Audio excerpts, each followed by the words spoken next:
Bien, buenos días para todos y para todas. Entonces, bueno, vamos a continuar con la clase de biología, ciclo 4. Cada vez somos menos, hoy son los 7. Bueno, la clase pasada, entonces habíamos continuado habíamos hecho la retroalimentación de las preguntas sobre genética y habíamos iniciado con la parte de la clasificación de los seres vivos de acuerdo pues a los reinos de la naturaleza y algunas de sus características pues de lo más sencillo a lo más complejo en organización, ¿cierto? Asimismo entonces habíamos empezado a hablar acerca de esa rama de la biología que se encarga de la clasificación de los organismos y también de otorgarles un nombre, ¿cierto? A nivel científico, que es entonces básicamente la taxonomía. Entonces vamos a ir retomando un poco ahí y luego entonces ustedes tenían de tarea resolver un par de preguntas, también las vamos a ir retroalimentando, ¿listo? Entonces tenían que resolver la parte de taxonomía y también la parte de reproducción celular, pues teniendo en cuenta que era una parte que también ya se había trabajado antes dentro del desarrollo de la clase. Entonces decíamos que la taxonomía, pues entonces se encarga de nombrar y clasificar los seres vivos, que Carlos Linneo, ¿cierto? Es quien propuso, implantó o implementó el sistema de clasificación binomial o la nomenclatura binomial, ¿cierto? Que lo que tiene que hacer o lo que hace básicamente es nombrar a las especies de organismos vivos. Se utiliza entonces esa nomenclatura binomial que produce los nombres científicos y también se utiliza entonces las categorías taxonómicas o niveles taxonómicos que son justo los que aparecen pues acá como es la ONU, ¿cierto? Entonces tenemos como unidad mínima la especie, luego entonces hablamos del género, la familia, el orden, la clase, el filo, el reino y finalmente entonces el dominio. Entonces esas categorías taxonómicas son niveles, ¿cierto? De organización. Entonces decíamos, bueno, en esa nomenclatura binomial básicamente tenemos un sistema que está basado en un nombre único, es decir, el nombre científico, ¿cierto? Pero entonces se constituye o se compone de dos partes que es, ¿cierto? El género y en segundo lugar, entonces, la especie.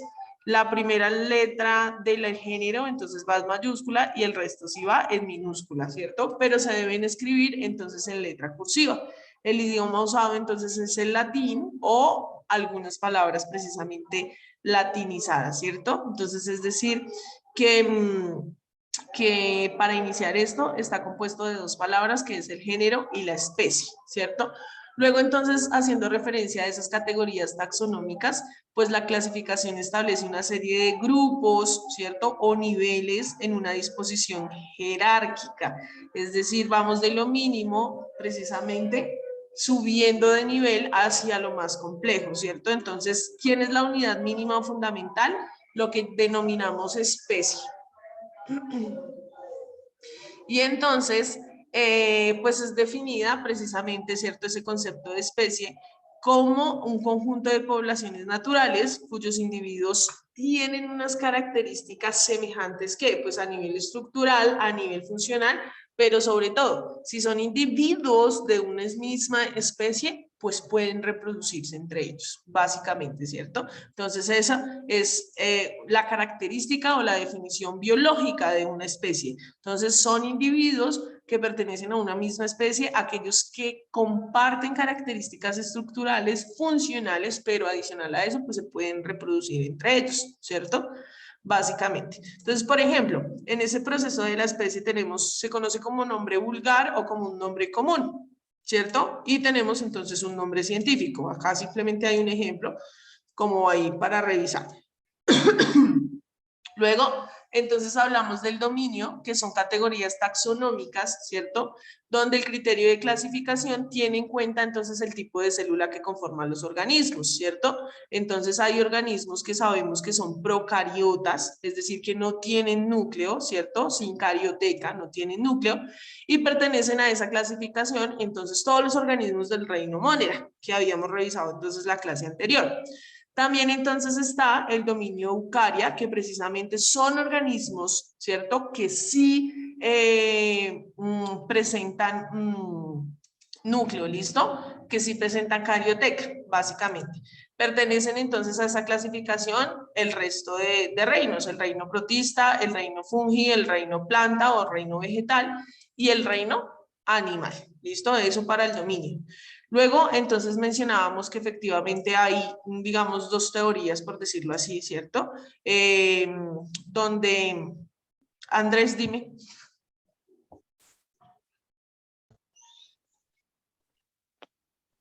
No, buenos días, profe, qué pena. Ah, bueno, ok, tranquilo. Buen día. Entonces decíamos que los reinos entonces también son categorías taxonómicas y digamos que esa clasificación es diversa por lo que mencionábamos la clase anterior. Entonces nosotros decíamos, bueno, hay procariotas, eucariotas, hay unos que forman tejidos, otros que no forman tejidos, sus mecanismos, por ejemplo, de alimentación son autótrofos, son heterótrofos, ¿cierto? Y en algunos casos pues se puede hablar también hasta de hábitats y ecosistemas en los cuales se presentan, ¿cierto?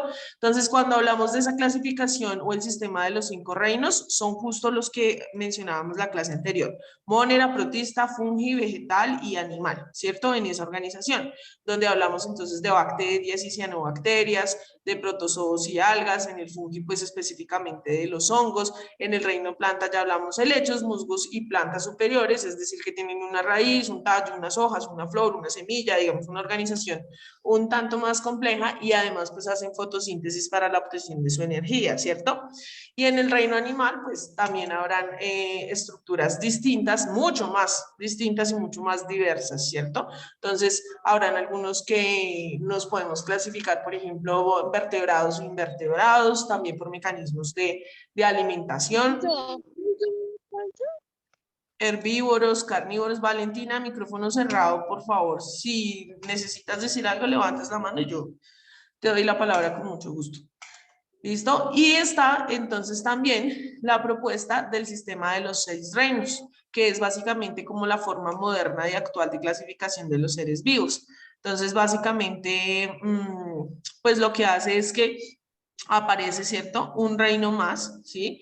Y es para lo que tiene que ver con las arqueobacterias, que son mucho más sencillas y tienen unos procesos de supervivencia un tanto distintos y más individualizados que el resto. Luego hablamos entonces del reino Monera, que estaría en la parte de los procariotas, y luego hablamos entonces de la parte de los eucariotas, que serían entonces el protista, el fungi, la planta y el animal. Andrés, otra vez estás levantando la mano. No sé si esta vez sí sea una pregunta. Sí, profe, qué pena. Resulta que en el tiempo de nosotros, estoy hablando de hace más de 20 años, Sí. también se tenía en cuenta el reino mineral, o sea, ya el reino, o sea, los minerales ya no son constituidos como reino por ser inertes. Exactamente, sí señor, sí don Andrés, exactamente eso es. Sí, antes se hablaba del reino mineral, ¿no? Pero entonces luego, digamos, en el estudio de la biología moderna, ¿cierto? Decimos, no, miren, es importante clasificar únicamente lo que tiene que ver con los seres vivos de un lado y ya con las condiciones y los factores abióticos, es decir, que no tienen vida, hay que tenerlos en cuenta, claro, porque hacen parte del mantenimiento de la vida, pero no podemos, digamos, incluirlo dentro del reino de la naturaleza si estamos hablando que los reinos de la naturaleza nos sirven es para clasificar a los organismos, a los seres vivos, ¿cierto? Y los minerales, efectivamente, como usted menciona, pues no son considerados seres vivos, que son una parte importante dentro del ecosistema, sí, ¿cierto? Pero que no se pueden, digamos, manejar dentro de los reinos de la naturaleza que están haciendo referencia a organismos que sí tienen vida. Esa es la razón, sí, señor. Y por ejemplo, si se dan cuenta, en ninguna de estas aparecen, por ejemplo, los virus, porque los virus tampoco están clasificados como seres vivos. Es una información genética modificada que entra a generar un par de alteraciones en nuestras células, pero no son seres vivos, a diferencia de las bacterias que sí son seres vivos. También a ellos tocó sacarlos de ahí porque antes se les confundía también que eran microorganismos, que eran como las bacterias, que eran como algunos hongos unicelulares y que generaran algunas afectaciones y resulta resulta que nos dimos cuenta que no son seres vivos, por eso tampoco aparecen ahora acá. ¿Listo? Entonces, bueno, vamos a empezar a revisar lo de las respuestas de la tarea. Entonces, ya saben, yo voy leyendo, ustedes van escribiendo en el chat la respuesta y ahí vamos diciendo cuál es la correcta, ustedes irán corrigiendo o irán complementando o simplemente, pues bueno, si les quedó bien, perfecto. ¿Listo? Entonces, vamos con la pregunta 122. Yo voy colocando el número y ustedes van colocando entonces la respuesta. ¿A qué reino corresponden las protofitas, cormofitas y talofitas? ¿Qué investigaron? ¿Qué encontraron? ¿De qué reino es esos nombres? ¿Del reino vegetal, del reino de los hongos, del reino monera o esa vaina son terminaciones nerviosas? Listo, Gloria ya escribió su respuesta. Ay, fue muy chica, gracias por el chat. Sí, preferiblemente, pero listo, no te preocupes, válido, la A, listo. Chuchun, tutun, por acá dicen la A, la C, bueno. Entonces vamos con la pregunta 122, ¿cierto? Entonces muy bien, la respuesta correcta es la A. 123. Se basó, ay, no se me fue esto, ya. Se basó en la observación de las características externas para clasificar las especies animales. ¿Quién fue ese personaje? Carlos Linneo, Pasteur, Mendel o Aristóteles. Linneo. Linneo, listo, por ahí dicen Linneo, por acá dicen la C y por acá también dicen que la A, Linneo. Listo, muy bien, fue Linneo, listo, no se confundan. Mendel, Gregor Mendel es el que estábamos estudiando en la parte de la genética, ¿no? Entonces ahí tenemos dos super personajes, bueno, y más, ¿no? No estoy diciendo que los otros no. Por ejemplo, Aristóteles era de los primeros pensadores, de los primeros filósofos que surgen en Grecia y que específicamente son súper importantes para el desarrollo del saber y del conocimiento y de la ciencia también en la humanidad. Pero bueno, no tenía relación con la clasificación. Recuerden que Aristóteles lo que dijo fue como que hay plantas y hay animales, esa fue básicamente toda su clasificación, no alcanzó a producir, digamos, desde esta parte, desde esta rama del conocimiento algo más. Mendel entonces es considerado el padre de la genética, ¿cierto? El señor Pasteur, pues se le atribuye a ese proceso que se conoce como pasteurización, ¿no? Logró dar una explicación a algunas enfermedades y algunos procesos que surgían a partir de la infección por la infección que se producía por algunos microorganismos. Dime, Andrés, don Andrés. Es que Linneo fue el que trató de buscarle como clasificación a esto, de como buscarle una manera, lo que él llamó mismo como nomenclatura binomial, ¿no? Sí, señor, muy bien, sí, don Andrés. Entonces, y específicamente, como dice el señor, entonces Carlos Linneo fue quien, ¿cierto? Revisó las características de los seres vivos, habló de que se necesitaba entonces una clasificación, ¿cierto? A partir de esas características de lo más sencillo a lo más complejo y empezar a organizarlos jerárquicamente. Listo, muy bien. Entonces, Linneo, 124. La nomenclatura binomial emplea dos palabras latinas. ¿En qué las emplea? ¿En cuáles categorías? ¿En el género y la especie? ¿En la clase y el orden? ¿En la familia y el género? ¿O en la especie y la clase? Entonces, 124, por favor, escriban su respuesta en el chat. ¿Listo? Bueno, la mayoría también ahí de acuerdo, ¿no? La A, bueno. Muy bien, es la A, ¿listo? Los que no ya saben que van corrigiendo. Entonces, en el género y la especie, que la primera letra va en mayúscula y el resto va en minúscula, pero todo escrito, entonces en cursiva. Muy bien. 125, 125. Y acá entonces nos surge, ¿cierto? Un choque, por decirlo así. ¿Cuántos son los reinos de los seres vivos? Si tenemos dos teorías, ¿por qué respuestas se fueron? ¿Cuántos son los reinos de los seres vivos? Porque es que todo el mundo reconoce, ¿cierto?, el sistema de los 5 reinos de la naturaleza. Aunque este sea, digamos, una forma moderna y actual de la clasificación de los seres vivos, ¿cierto? Pero entonces siempre hemos y estamos trabajando sobre la organización de 5 reinos de la naturaleza, ¿cierto? De manera más específica. Entonces, bueno, por acá pusieron CCC, ¿cierto? Sí, digamos que esa es la que más sigue funcionando, aunque la otra pues se considere una organización de una forma actual. 126, ¿listo? Entonces, muy bien ahí. 126. Las procariotas se dividen en dos dominios. ¿Cuáles son? Arquea y eubacteria, o riquecias y espiroquetas, feofitas y clorofitas. Listo, entonces por acá tengo respuestas. Ay, se me pasó esto. Chun, chun. Listo, muy bien, la A. Las bacterias pueden ser arqueobacterias o eubacterias. Listo. 127. De menor, ay, don Andrés, qué pena. Cuéntenos, antes de leerla. Tranquila, profe. De las procarióticas, ¿podríamos decir que el COVID-19 viene de ahí o es totalmente otra cosa? Sí, totalmente distinto. Un virus no está considerado como un ser vivo. Él sí entra a generar una alteración en las células, ¿sí? Porque entra al núcleo, ¿cierto? Algunos virus, pero específicamente, por ejemplo, este también llega, ingresa hasta el núcleo de las células y hace que se modifique su información y entonces esas células ya no funcionan de la misma manera. Las funciones que tienen que cumplir ya no las van a cumplir, ¿sí? Pero los virus no tienen un núcleo, no, digamos que no son considerados seres vivos, no son células, los virus no son células, es una información genética que logra ingresar al cuerpo a generar modificaciones en las células y hace que ya no funcionen de la misma manera, pero los virus no son considerados seres vivos, pero aún así O miren todo sea, lo que causan. el virus como tal, como el COVID-19, podría considerarse como un intruso. Sí, es invasor, claro, los virus son invasores.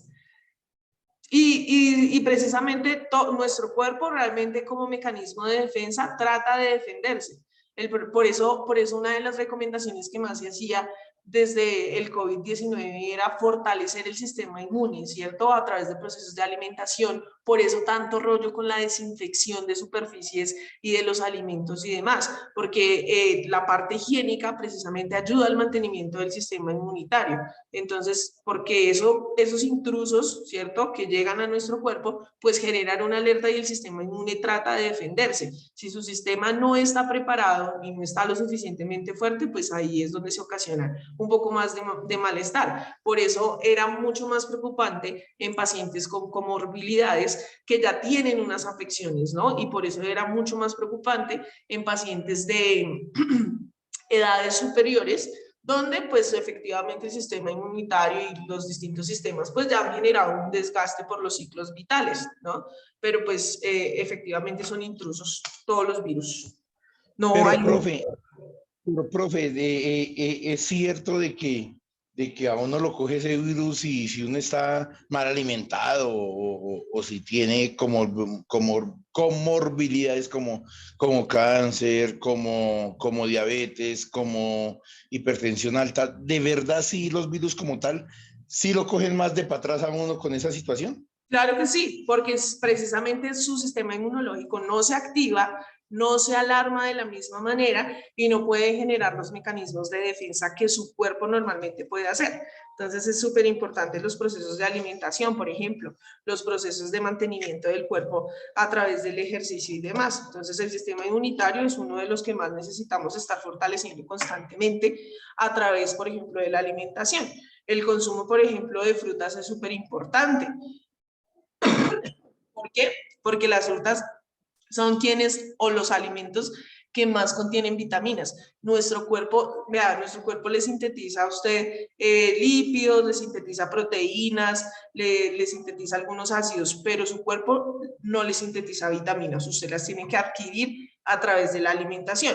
La única vitamina que su cuerpo logra sintetizar por él mismo es la vitamina D y lo hace a través de la energía del sol. Y también sabemos que no nos podemos exponer tanto al sol porque tampoco es que necesitemos un montón de vitamina D que está relacionada con el mantenimiento de la piel, pero de resto pues es a través de la alimentación. Entonces efectivamente el sistema inmunitario es bien importante tenerlo fortalecido para esos procesos. Listo. Gracias. Bueno, 127. De menor a mayor grado de parentesco, los seres vivos se clasifican en ¿En qué se clasifican? ¿Cuál es el orden? De menor a mayor grado de parentesco. Entonces, clase, orden, familia, género y especie, o familia, clase, género, orden y especie, clase, orden, familia y especie y género, familia, clase, orden, género y especie. Listo, muy bien, la A. Es un nivel jerárquico, ¿no? 128. No es una característica del reino vegetal. ¿Cuál de todas esas no es una característica del reino vegetal?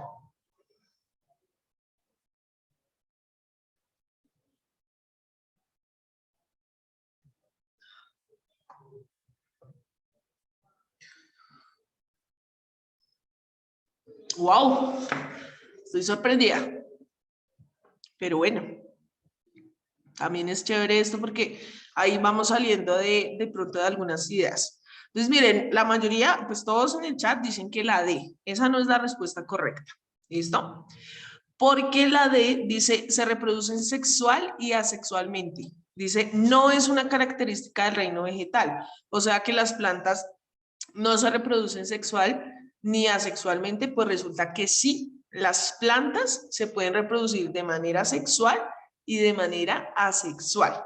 De manera sexual se reproducen todas aquellas plantas que tengan la capacidad de tener flores y hacer el proceso de polinización. Eso es un mecanismo de reproducción sexual. Pilas con lo que dije, ¿no? Yo no estoy diciendo todas las especies que tengan flores, no, porque por ejemplo la papa genera flor, pero no se reproduce sexual. Tienen que ser flores que estén en la capacidad de generar proceso de polinización, es decir, que contengan una parte donde haya polen, donde puedan llegar colibríes, abejas. Por ejemplo, ayer era el Día Mundial de las Abejas, su especie súper importante, ¿cierto?, para el mantenimiento de la vida y de la alimentación. Y entonces esos procesos de polinización son la manera de reproducción sexual de las plantas. ¿Sí? Eso es sexual en las plantas. Y asexualmente, por ejemplo, cuando se reproducen a través de raíces, cuando se reproducen a través de las hojas, ¿sí? Eso es una manera de reproducción asexual. Entonces, las plantas sí hacen eso, por eso esa no es la respuesta correcta. ¿Listo? La respuesta correcta es A, son heterótrofos. ¿Por qué? Heterótrofos, recuerden que significa que tienen que buscar su alimento, salen y buscan su alimento, se alimentan de otros seres vivos, y eso no lo hacen las plantas. Las plantas en general, la gran mayoría en el reino vegetal, son autótrofos. A través de la energía del sol, ¿cierto? Hacen fotosíntesis y generan entonces la transformación de los nutrientes que absorben a través de la raíz, ¿cierto? Y generan entonces su propia energía, lo que se traduce en su propio alimento, por decirlo así. Entonces ahí la respuesta correcta es la A. Bueno, para que corrijan, por favor. 129. Los reinos de los seres vivos son. ¿Cuáles son los reinos de los seres vivos? Respuestas en el chat, por favor.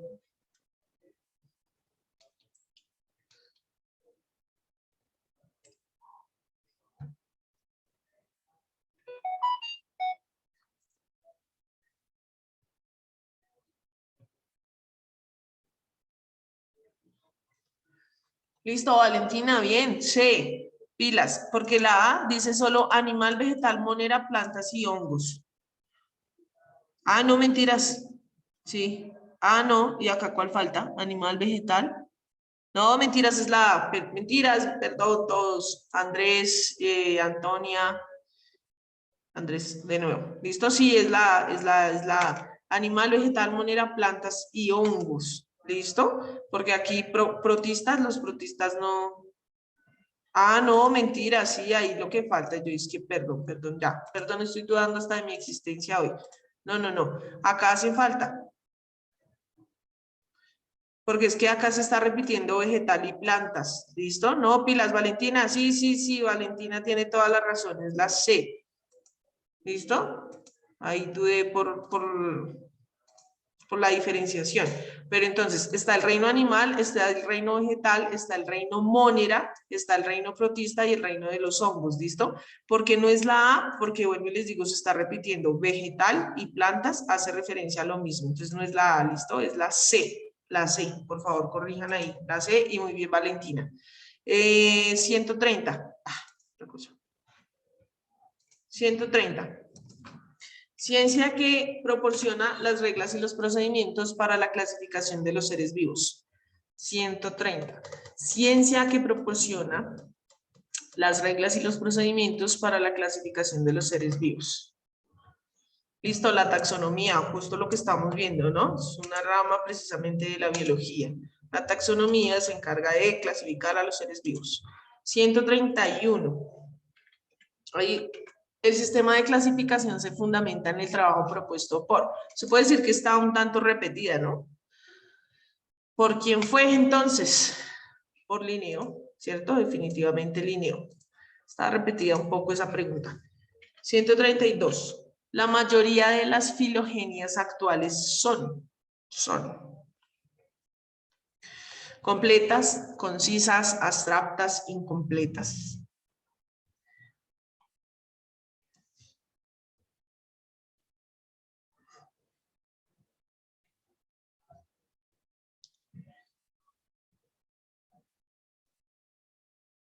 ¿Listo? Bueno, por acá dicen la D o dicen la A en pregunta. El resto no dice, bueno. D, ¿listo? Incompletas. ¿Por qué? Pues porque eso se sigue avanzando, se siguen descubriendo especies, vamos revisando características distintas, ¿cierto? Y nos vamos dando cuenta que esos cuadros de poder encontrar un ancestro pueden ir ampliándose y pueden ir relacionándose con especies distintas muchas veces, ¿listo? Entonces son incompletas, por ahora siguen siendo incompletas, el estudio no está acabado, es inacabado, ahí seguimos fortaleciendo, seguimos cambiando, seguimos revisando teorías y demás, ¿listo? 133, taxón es, ¿qué es taxón? 133.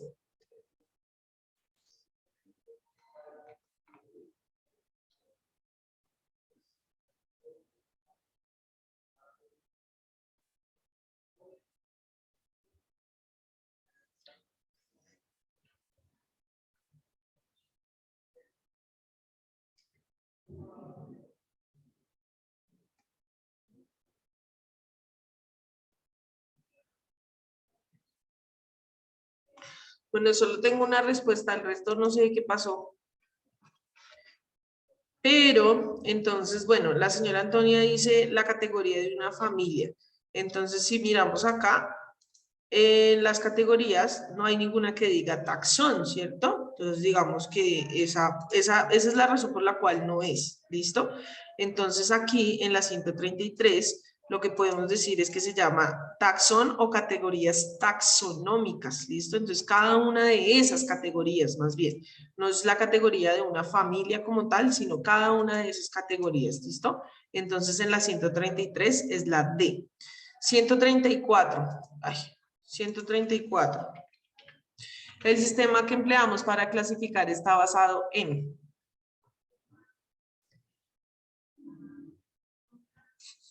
Respuestas en el chat, por favor.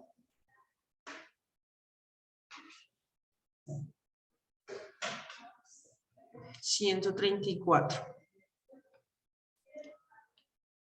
Ok, se llama, pilas, ¿cómo se llama el sistema que se emplea para utilizar la taxonomía? Lo hemos mencionado ahí varias veces, la respuesta correcta es la C, el sistema binomial. En ese es el que nos basamos. 135. La clasificación propuesta por Linneo. Don Andrés, dígame. Sí, profe, oiga, uno es que sinceramente no se ayuda. Yo cito ayudarlo y uno no dejarse. Estábamos hablando ahorita del sistema binomial y pongo la B, que es el sistema taxonómico. Es el sistema binomial, o sea, las mismas preguntas tiran a darle a uno la respuesta, pero no digo, ay, Dios mío. Sí, exactamente. No, pues digamos que a veces es justo eso, esas preguntas buscan es que usted realmente logre diferenciar, ¿no? ¿Qué es la taxonomía y cuál es el sistema que utiliza? Pero bueno, ahí precisamente esa es la idea, poder ir retroalimentando y corrigiendo. 135 entonces. La clasificación propuesta por Linneo agrupa a los seres vivos sin tener en cuenta. ¿Qué es lo que no tiene en cuenta entonces? ¿Qué podríamos decir que Linneo no tuvo en cuenta para agrupar a los seres vivos. Sus relaciones taxonómicas, sus relaciones evolutivas, sus relaciones filogénicas, sus criterios naturales. Teniendo en cuenta que ahorita les dije qué significa cada cosa, ¿no? El reino, la clase, la especie, el dominio.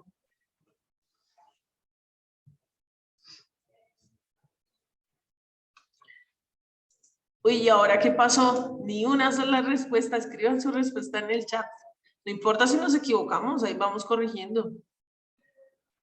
¿Qué pusieron o no hicieron la tarea?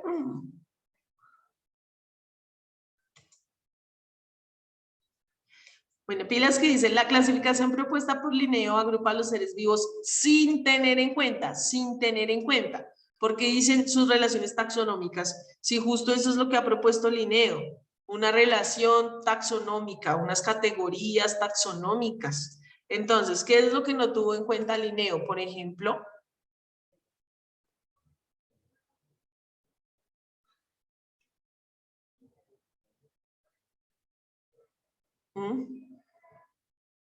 don Andrés,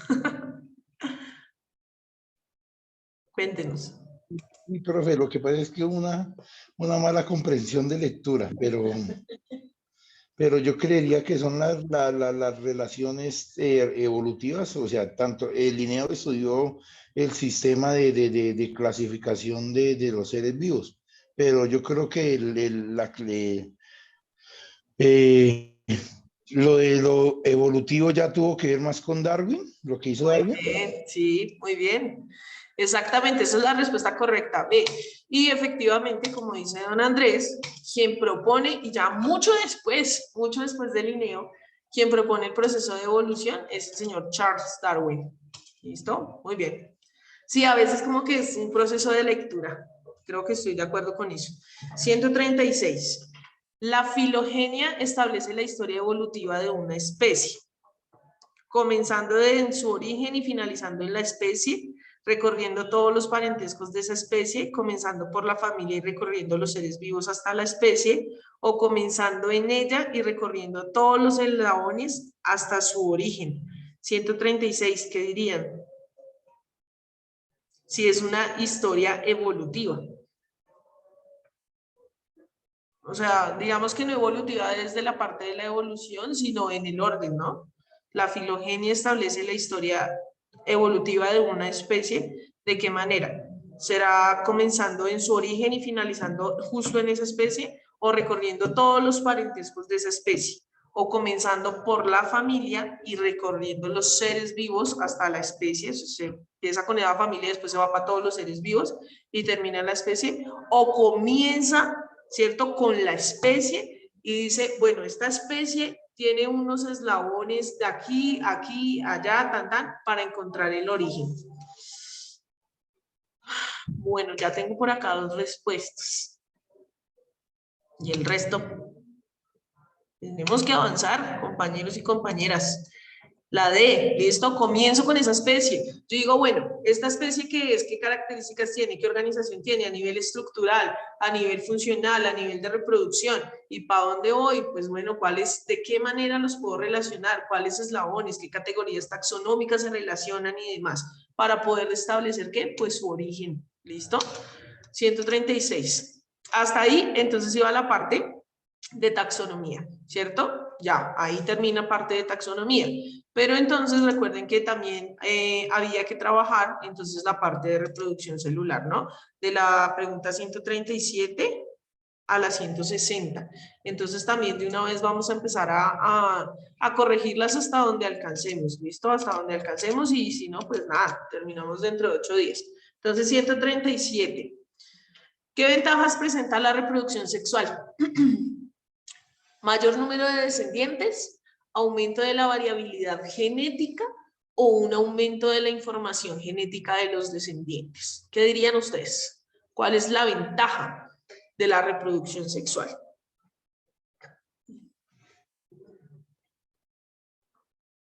Profe, qué pena, la 137, ¿cuál es la respuesta?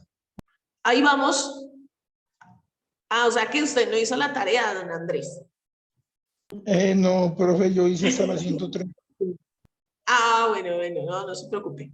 Pero no, la idea es que trabajen también, ¿cierto? De las 137 hasta las 160. La tarea era hasta las 160. Sin embargo, hoy no vamos a alcanzar a terminar, entonces se puede decir que quienes no lo han hecho, les va a quedar de tarea para de hoy en 8 días trabajar de las 137 hasta las 160 y en 8 días hacemos la corrección de estas, ¿listo? Pero entonces ahí, como porque nos quedaba un minutico, revisar la respuesta de la 137, pero entonces tengo solo 2 respuestas en el chat y dicen que la sé. Dice que las ventajas que presenta la reproducción sexual es el aumento de la información genética de los descendientes. Piénsenlo. Sí, Piénsenlo y profe. revíselo. O sea, el hecho de que usted tenga un descendiente significa que su hijo o su hija tiene más información genética que usted. ¿De qué manera? No sé, argumenten eso la próxima clase, ¿listo? Vamos a dejar hasta ahí. Entonces ya saben, de tarea de las 137 a las 160 y corregimos dentro de 8 días, ¿listo? De las 137 a las 160, porque se nos acabó el tiempo, esto se va a acabar en cualquier momento, y nos vemos dentro de 8 días, hasta las 160. Profe, mi hija tiene más información de todo porque ella ya va a terminar el 11, o sea, si Dios quiere, nos graduamos los dos. Qué bueno, eso me alegra, nos conocemos.